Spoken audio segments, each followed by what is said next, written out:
बिस्मिल्लाहिर्रहमानिर्रहीम। अस्सलाम वालेकुम प्यारे व्यूअर्स। काफ़ी दिनों की गैर हाज़िरी के बाद आज दोबारा आपकी खिदमत में हाज़िर हूँ। तो जनाब, इधर तो काफ़ी सर्दी पड़ रही है हमारे एरिया में, जिस एरिया में मैं रहता हूँ, इटली में। तो आप अपने अपने शहरों के, कंट्रीज़ के हिसाब से कमेंट सेक्शन में बताइएगा कि क्या सिचुएशन है सर्दी की। बाकी शुरू करते हैं आज की वीडियो। तो पिछली वीडियो जहां मैंने छोड़ा था किस्सा, तो वो शहर जहां हम पहुंच चुके थे उसका नाम था तुर्की का दोगो ब्यास। वहां आके पेमेंटें क्लियर होती हैं, जितनी तय पाए पेमेंट के हमने तुर्की तक कितना पैसा लेंगे एजेंट से। और जिसने आगे मज़ीद गेम करनी हो यूनान की या फिर इटली की, उस हिसाब से उससे कुछ एडवांस पैसे भी लिए जाते हैं। तो वहाँ आके काफ़ी नई मालूमात मिली। पहले मेरा इरादा था तुर्की में रुकने का। वहाँ आके पता चला जी कि तुर्की में बहुत ज़्यादा ख़तरा है। तुर्की में अगवा होते पता ही नहीं चलता कब इंसान अगवा हो गया। और जो लोग अगवा करते हैं वो पाकिस्तानी होते हैं, तो नाम तुर्कों का लगा देते हैं। तुर्की में दो कबीले हैं, एक का नाम है तुर्कश और एक का नाम है कुर्दश। तो कुर्दे जो होते हैं उन पे इल्ज़ाम लगाते हैं कि ये जंगली लोग हैं तो ये अगवा करते हैं। हालांकि नहीं, ऐसा कुछ भी नहीं है। ये पाकिस्तानी बंदे होते हैं जो अगवा करते हैं। क्योंकि हमारे पास मेरे पास इस बात की दलील भी है कि हमारे साथ 3-4 लड़के थे जो हमसे पहले दोगो ब्यास से रवाना हुए थे। तो जैसे ही वो इस्तांबुल पहुँचे तो एक कार आके रुकी और उन्हें कहा कि आ जाओ, हम लोग आपको एजेंट के पास ले जाते हैं। तो उनमें से जो फैसलाबाद का लड़का एक था, उसने बोला कि हमारे एजेंट से बात करवाओ। तो वो कहते हैं करवाते हैं बात, पहले गाड़ी में बैठो। लेकिन वो बाजिद रहा कि मेरी बात करवाओ पहले। तो उन्होंने दक्कमपील से दो लड़कों को गाड़ी में सवार करवा लिया और ये चुस्ती से वहाँ से उनसे भाग आया और भाग के कहीं और चला गया। तो ये बच गया। इसने फिर फ़ोन करके हमें सारी डिटेल बताई थी। तो वो जो लड़के उसने दो बैठाए थे गाड़ी में, उन लोगों ने आज तक मेरा उनसे कोई रब्ता नहीं हो सका। बाकी कहीं ना कहीं इंटरनेट पे सर्च हो ही गई हैं, लेकिन वो दो लड़के अभी तक मेरे राब्ते में नहीं हैं। अगर ये मेरी वीडियो उन तक पहुँचे तो एक का नाम हारून है और एक का नाम इतरफ़ है, तो वो मुझसे रब्ता ज़रूर करें। तो इसलिए वहाँ जाके पता चला कि यहाँ सूरत हाल बहुत ख़राब है। फिर मैंने अपने भाई को कायल करना शुरू किया कि मुझे यहाँ से निकालो तुर्की से, मैं तुर्की में रुकना नहीं चाहता।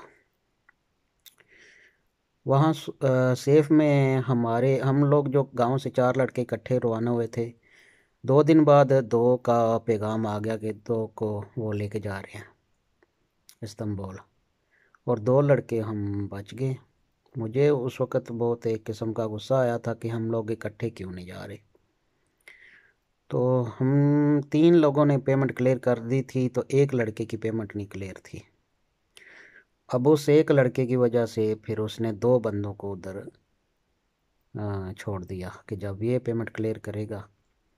तो ये आप लोगों ने बात ज़हन नशीन कर लेनी है। ये बात इसलिए बता रहा हूँ मैं, उस लड़के का मैं नाम नहीं ज़ाहिर कर रहा, लेकिन ये बात इसलिए बता रहा हूँ कि वहाँ पे आपने पेमेंट हर सूरत क्लियर करनी है, तो फिर आपको वहाँ से निकाल के इस्तांबुल के लिए रवाना किया जाएगा।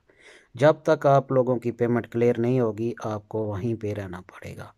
और वो इतनी आसान जगह नहीं है। वहाँ 60 से 70 लोग थे और एक दूसरे के साथ जुड़े जुड़े लेटने की जगह थी।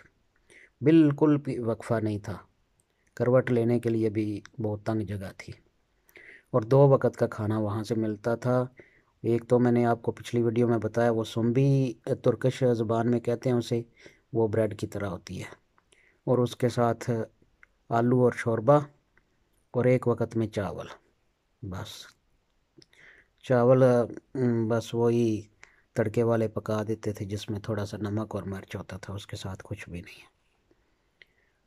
तो वो 2 सुम्बी मिलती थी, चाहे उस से ज़्यादा किसी को भूख है तो वो 2 ही मिलनी है बस। तो वो 2, जो हम लोग पंजाबी होते हैं, हमारा आप अंदाज़ा लगा लें कि कितना मुश्किल गुजारा है। मैंने वहाँ 12 दिन मुझे गुजारा करना पड़ा, रुकना पड़ा, क्योंकि दूसरे लड़के की पेमेंट नहीं क्लियर थी। इस वजह से मुझे भी उसके साथ 12 दिन रहना पड़ा वहाँ पे। तो आप लोग अंदाज़ा कर लें मैंने किस कदर मुश्किल 12 दिन और उस लड़के ने भी गुजारे होंगे। तो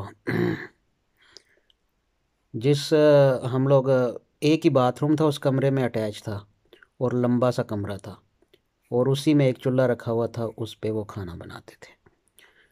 बर्तन वो दिन में एक दफ़ा उस घर की मालकिन आती थी और एक लड़के को बाहर बुलाती थी, तो वो सिर्फ उसकी निगरानी में बर्तन वही लड़का धोता था।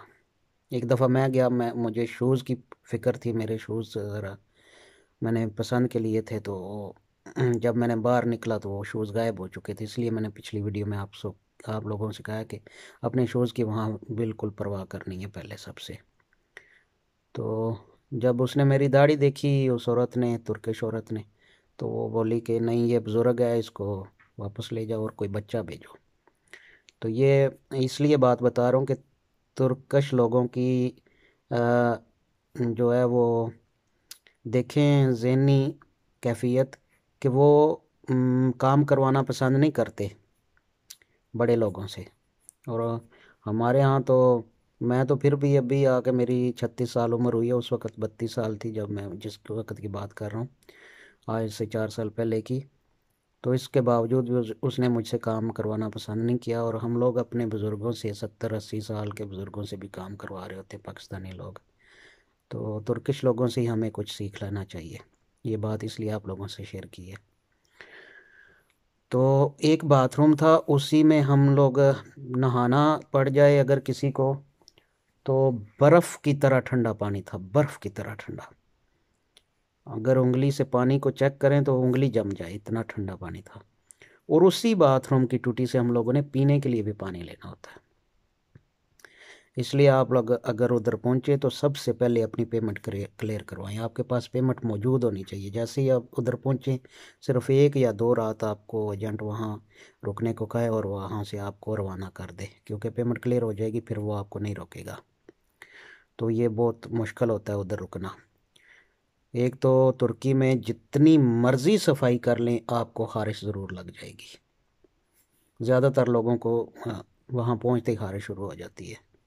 ये उधर की कोई पता नहीं क्या है। कुछ लोग कहते हैं इन्होंने किसी सहाबी की कश्ती में पेशाब किया था, तो इस वजह से ये तुर्कों तुर्कों को बद्दुआ है। लेकिन इस बात की मेरे पास कोई दलील नहीं है, तो आप भी इस पे पक्के होके ना बैठ जाना, अपनी भी तहकीक कर लेना। तो वहाँ पे ये सारी डिटेल, इसलिए इसी वीडियो में सिर्फ दोगो प्याज की सारी डिटेल बयान कर रहा हूँ, क्योंकि वहाँ पे बहुत मुश्किल है। तो वहाँ पे बात भी करवाई जाती है अपने घर वालों से। आप लोग जैसे ही वहाँ आपके एजेंट का नाम पुकारा जाता है, आपको बताया जाता है कि आप फलां एजेंट के, आपसे पूछ के आपका एजेंट का नाम पुकारा जाता है, तो वो राब्ते में होता है, उसको पता चल जाता है मेरा बंदा उधर पहुँच गया। वो एजेंट, पाकिस्तानी एजेंट, आपके घर वालों को नंबर दे देता है उस सेफ का। तो अब वो बहुत बिजी होता है नंबर, क्योंकि इतने लोग उधर एकदम में पहुँचे होते हैं, तो जिसकी कॉल जल्दी मिल जाए, तो फिर घर वालों से बात हो जाती है, और जैसी बात हो तो फिर पेमेंट देनी है। घर वालों से बिना बात किए पेमेंट नहीं देनी। तो ना ही घर वाले अपने बेटे से बात किए बगैर पेमेंट दें। तो मैंने अपने वालिद साहब से बात की थी और मैंने बता दिया था कि मैं तुर्की पहुंच गया हूं, तो फिर उन लोगों ने पेमेंट कर दी थी। तो बकिया अगली वीडियो में इंशाल्लाह। तो गुजारिश यही है कि चैनल को सब्सक्राइब किया करें, वीडियो को लाइक और शेयर करना मत भूलें और चैनल के साथ जुड़े रहें। जज़ाकल्लाह।